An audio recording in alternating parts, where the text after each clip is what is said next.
Assalomu alaykum, hurmatli tinglovchilar. Bugun biz sizlar bilan Present Simple Tense mavzusida dars o'tamiz. Ya'ni hozirgi oddiy zamon.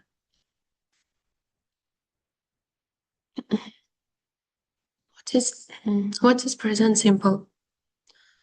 Use it for habits, routines, facts and repeated actions. Ya'ni odatlar, kundalik ishlar, umumiy haqiqatlar va takrorlanadigan harakatlar uchun biz present simple'ni ishlatamiz. When do we use it? Daily routines, habits, facts and timetables. Ya'ni kundalik ishlar, odatlar, haqiqatlar, jadval asosidagi voqealar uchun present simple tense ishlatiladi. Structure. I, you, we, they plus verb 1. He, she, it plus verb 1 plus s and es. Ya'ni men, sen, biz, ularga o'sha fe'lning oddiy do shakli qo'yiladi. Uchinchi shaxsga esa fe'lga s yoki es qo'shimchasi qo'shish orqali yasaymiz. Structure negative. I don't work. He doesn't work. Men ishlamayman, u ishlamaydi. Bu yerda I, we, you, theyga do yordamchi fe'liga not yuklamasi qo'yish orqali yasaymiz. He, she, itga esa o'sha does yordamchi fe'li va plus not yuklamasi bilan yasaladi. Question shakli, ya'ni so'roq shaklida. Do you study English?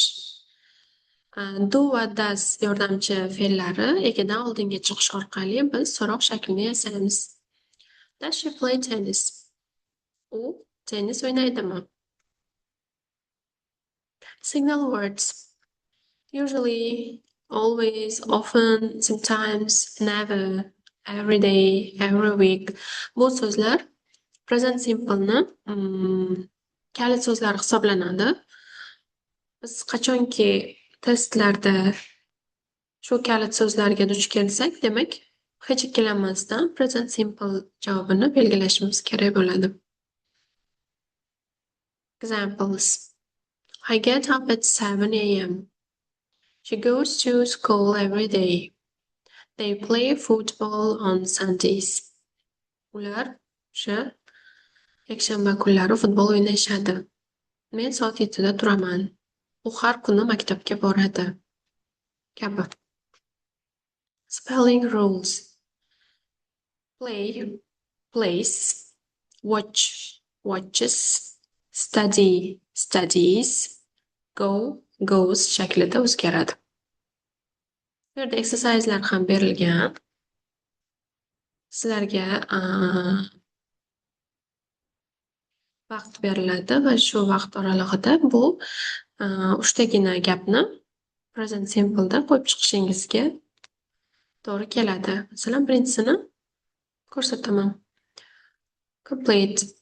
She bu yerda uchinchi shaxs bo'lgani uchun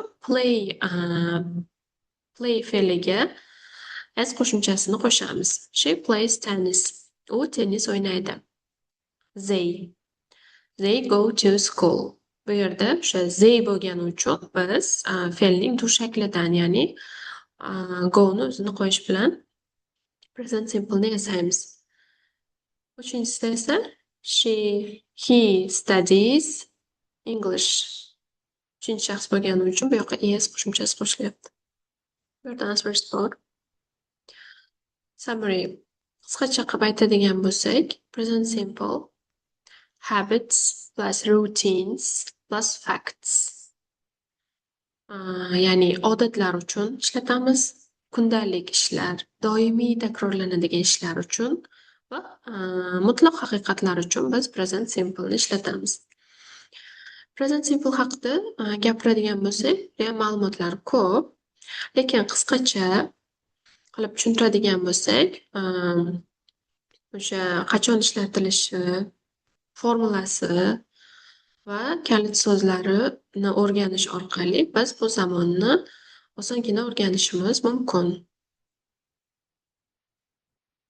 Buguncha biz o'tadigan mavzu shulardan iborat. Keyingi darslarda ko'rishguncha, xayr.